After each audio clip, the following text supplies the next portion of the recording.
Bon, d'abord, c'est une satisfaction parce que Marine Le Pen progresse par rapport à 2017. Elle gagne 2 ou 3 points. Ça va s'affiner pendant la nuit.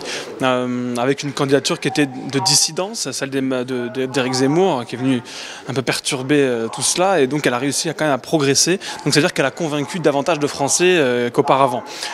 Je crois que les Français ont découvert Marine Le Pen telle qu'elle est, telle que je la connais, une femme courageuse, souriante, combative, loin des caricatures qu'ont fait les adversaires politiques et certains journalistes.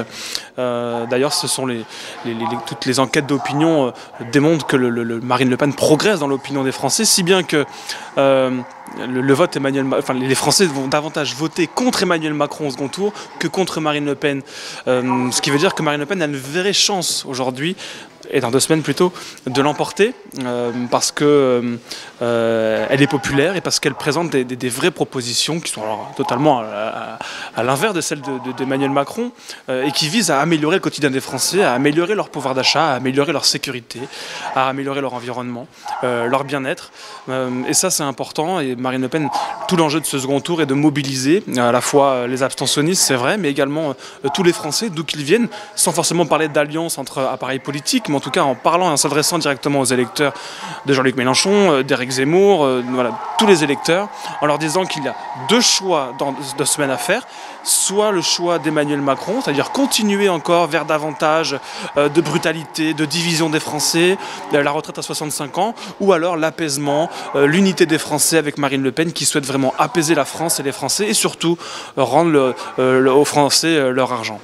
Vous lancez un appel en fait aux électeurs des différentes forces politiques. Vous avez cité Jean-Luc Mélenchon, vous avez cité Éric Zemmour, j'imagine aussi Valérie Pécresse. Enfin, vous visez un petit peu les électeurs de toutes ces forces? On vise à rassembler tous les Français. La campagne de Marine Le Pen, c'était l'union des Français, pas l'union des droites.